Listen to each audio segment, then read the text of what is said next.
ভাই আসসালামু আলাইকুম ভাই। আসসালামু আলাইকুম। ওয়ালাইকুম আসসালাম, কেমন আছেন? আছি আলহামদুলিল্লাহ, আপনি? আচ্ছা, তো ভাই আমাদের দর্শকদের উদ্দেশ্যে আমি মোহাম্মদ জাহিদুল ইসলাম, আমার বাসা নীলফামারী জেলার ডোমার থানায় সোনারাই ইউনিয়নে। আমার গ্রামের নাম সোনারাই ধনীপাড়া বলে। আচ্ছা, ধন্যবাদ।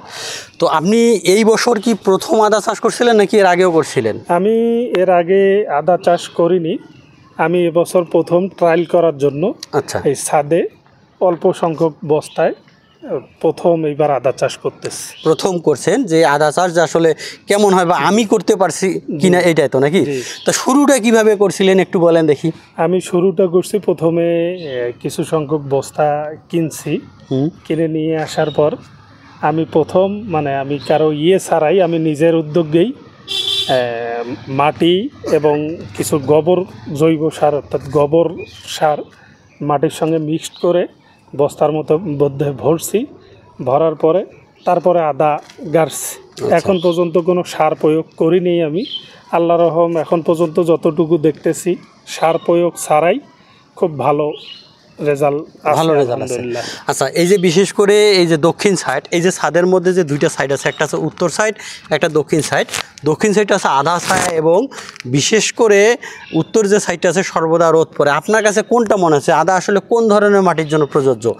তো সর্বদা রোদ পায় এমন জায়গায় ভালো মনে হচ্ছে নাকি? আধা ছায়া এবং ছায়াযুক্ত জায়গায় আদার গাছ আমার ভালো আছে। আচ্ছা, তো দর্শক আমরা আসলে দেখব, আমরা সরাসরি বিশেষ করে এই যে সাইডটা আছে সেই সাইডটা আছে দক্ষিণ সাইড, এবং দেখেন অনেকগুলো কিন্তু সুপারি গাছ আছে এবং এই পাশে দেখেন একটা কাঁঠাল গাছ আছে, এবং উত্তর যে সাইডটা আছে সেটাতে কিন্তু সর্বদা রোদ পড়ে। আমরা আপনাদেরকে সরজমিনে দেখাই দিব যে এ পাশের 10টা গাছ নিব, দক্ষিণ সাইডের 10টা আধা ছায়াযুক্ত জায়গার, এবং উত্তর পাশে সর্বদা রোদ পায় এমন কিছু গাছ নিব, যে 10টা গাছ নিব সমান সংখ্যক।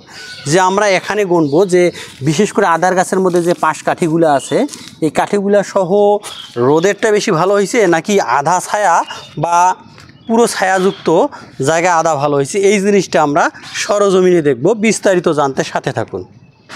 তো ধন্যবাদ জাহিদ ভাই। আসসালামু আলাইকুম। ওয়ালাইকুম আসসালাম।